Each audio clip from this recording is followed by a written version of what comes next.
வாங்க, இன்ஸ்மார்ட் முகப்பு திரையை பற்றி தெரிந்து கொள்ளலாம். செயலியில் நுழைந்தவுடன் வருவது இந்த முகப்பு திரை. இதன் மேலே 3 குட்டி படங்கள் இருக்கும். அது தேடு, அறிவிப்புகள் மற்றும் வெளியேறு ஆகியவற்றுக்கானது.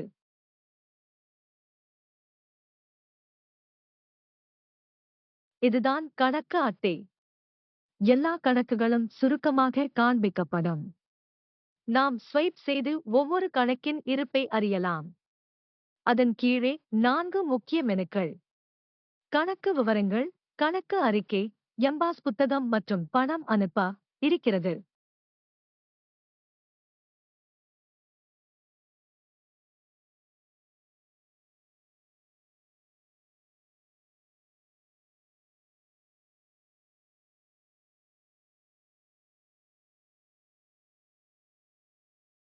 குவிக் ஆக்சன் என்ற தொகுப்பில் நாம் சட்டென்று பரிவர்த்தனை செய்ய ஏதுவாக அடிக்கடி பயன்படும் மெனுக்களை சேர்த்திருக்கிறார்கள்.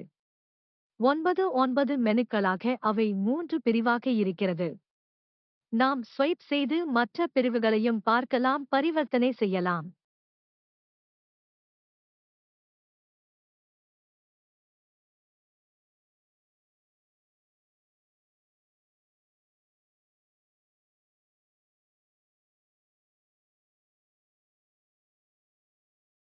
நாம் அவசரமாக உடனே பணம் அனுப்ப ஐஎம்பிஎஸ் என்ற இந்த மெனுவை பயன்படுத்தலாம்.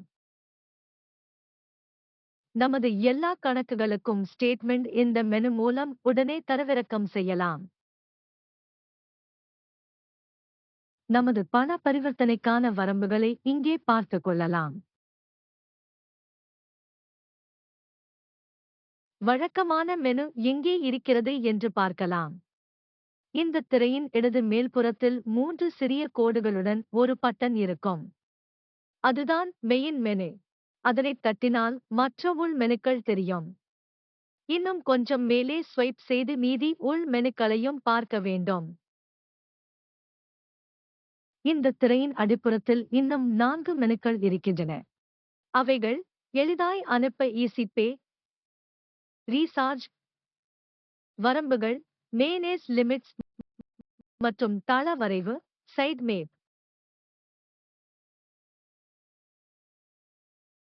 ஒரு மெனுவுக்கு எப்படி செல்வது? இதற்கு ஒன்றுக்கும் மேற்பட்ட வழிகள் இருக்கின்றன. 1 தேடுதல் மூலமாக, 2 முகப்பு திரை, 3 மெயின் மெனு மற்றும் 4 தள வரைவு மூலமாக.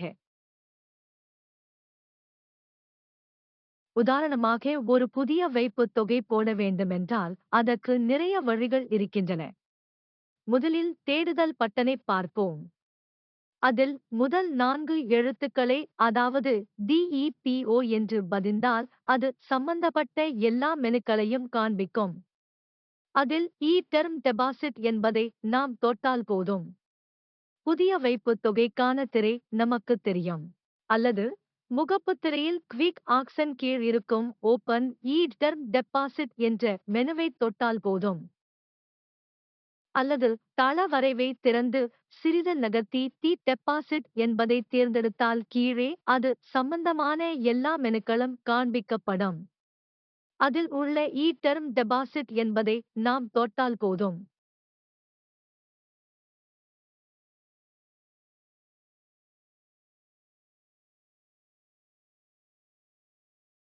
அல்லது மெயின் மெனுவையும் பயன்படுத்தலாம். அதில் டெபாசிட் மெனுவை தேர்ந்தெடுக்கவும். அதில் சம்பந்தமான அனைத்து உள் மெனுக்களும் காண்பிக்கப்படும். அதில் டெர்ம் டெபாசிட் என்பதை நாம் தொட்டால் போதும். நீங்கள் எல்லா மெனுக்களையும் திரைகளையும் ஒவ்வொன்றாக தேர்ந்தெடுத்து அவைகளைப் பாருங்கள். அதன் பிறகே உங்களுக்கு எந்த மாதிரியான வழி எளிதாகவும் உடனே ஞாபகம் வரக்கூடிய மெனுக்கள் எது என்பதையும் தெரிந்து கொள்ள முடியும். இந்த குட்டி பயணத்தை பயன்படுத்தியதற்கு நன்றி.